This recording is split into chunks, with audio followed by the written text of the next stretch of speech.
now? Are you still dancing and stuff? Because you got a babies.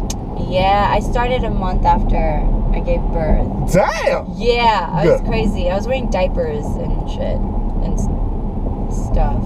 I'm better at it than you are. I started teaching and I performed, which was really funny because when I was teaching, I would tell my students, like, you guys have no idea. Like, I'm peeing in my pants right now. Oh, do you have like bladder issues after you have a baby and stuff? I mean, it opened 10, you know. Oh, well, I had no idea. See, that's the thing. I don't know anything about women body parts. I just learned about tampons. What? Tampons to me are one of the most fascinating things I've ever observed in my life. No, well, I didn't know what they look like exactly because you just see the plastic wrapping and then you see what the aftermath of it in the bathroom, right? Ew. And so I saw it with the actual contraption, which is pretty genius. It's that plastic tube. Yeah. You stick it up your boobity bobbity, and then and then you pull the plastic out, and it's just a little rat tail that sticks out. You know, a lot of guys don't know shit about tampons, but you know, Ellen and I started to have a conversation about like the usefulness of them because I only found out recently how fascinating they were, which brands are crappy, which ones are good. I gotta tell you, ladies, you should really be careful on your selection with your tampons. We did this experiment because I was so curious. I wanted to know about pads, right? Okay. And so I wanted to see how exactly absorbent it is. So I had my friend Gio. We decided to test out pads, and I used all the girls at JK had a different pad, and I wanted to see how absorbent they were. That's a really good test. Yes. Turns out, Playtex, really good. Really? I use Playtex. See? Sports. They're good. You know why you need to sponsor me? It's because other women talk about but see, here's the thing, men don't do it like I do.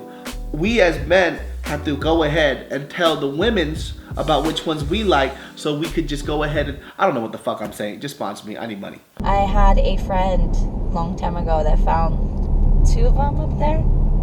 2? And she felt so sick that she had to go to a gynecologist, and they found 2, and it's been a while. Ellen has some interesting stories. I kind of like the fact that she's very open, where she was telling about her friend and her double tampon, which is fucking disgusting. I fail to understand how you can leave an object in your vagina for that long and then shove another thing up there. You nasty. Maybe the rat tail just got stuck in there, you know, like. Oh my God. Yeah, because when you put in the absorbent, it turns into a manta ray. And it's like this. Yeah. That's exactly what it is. Are you bad on your period? Because girls get crazy. Oh my God, yeah, I'm crazy. I feel it like a week before too. It's always a week before. I'm always cranky. I call it the gauntlet. It's called the gauntlet because you don't know what's happening. For those of you out there who don't know, a period is a period in the month where a woman transforms into a demon. Periods are crazy. Like you also need like a certain amount of fat in your body. So that's why you crave certain things and you eat these kind of food or whatever, because you need a certain type of fat to store in your body for the blood to spurt out. I've never experienced a period, but I can only equate like a certain terrible scenario to imagine or put myself in the shoes of a woman so I can kind of feel what they're going through. It's just, I call it the worst day on earth, and then your attitude reflects, you know, that. Let's say me, I dressed up, I'm looking all nice, I feel good, and then I walked out, there's a rainstorm, and then I didn't like the way I looked, and all of a sudden I ate some ramyun, and then I'm all bloated, I don't feel like the way I want to feel, and then somebody dented my car, but not so much where I have to get it fixed that we have to go through insurance, but it's just enough where I look at it and it bothers me. That's what I equate the period to. That's a good way to put it. And you just irritated, like the air bothers you. My husband hates Korean people now because of me. Of course. And my nickname in San Francisco was called, I was Angry Korean. Oh, Korean girls are so angry, man. Korean girls are the most nastiest creatures on earth. And you know what the weird thing is? Korean guys actually like it, but they hate it. Because women who are also angry are also very passionate. They love as hard as they hate. Exactly. Yeah. I'm very passionate. Yeah. Korean girls are super passionate.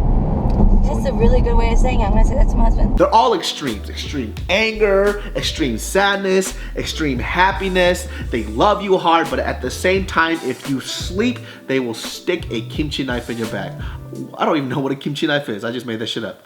I used to work at restaurants where my coworkers would mess with the food hardcore. And it's just so sad. Because it's true. Yeah. I would never do it because I believe in karma.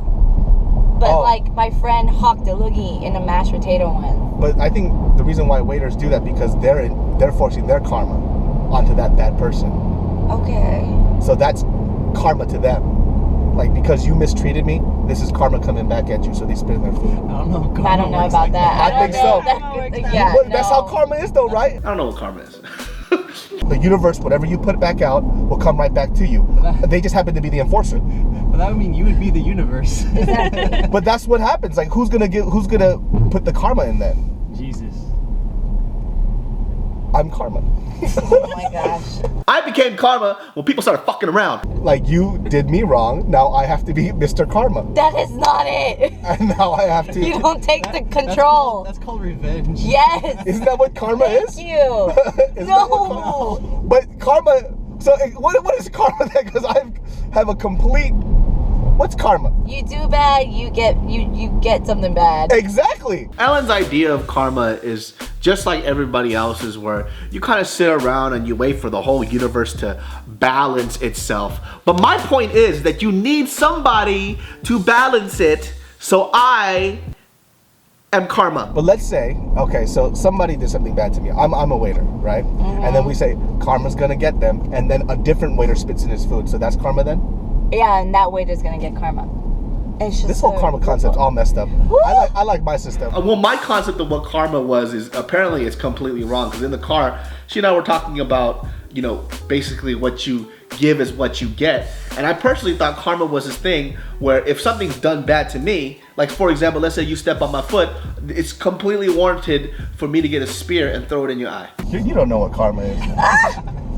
Do you agree with me? Yeah, I agree with Thank you. You don't know anything. You're right in a sense.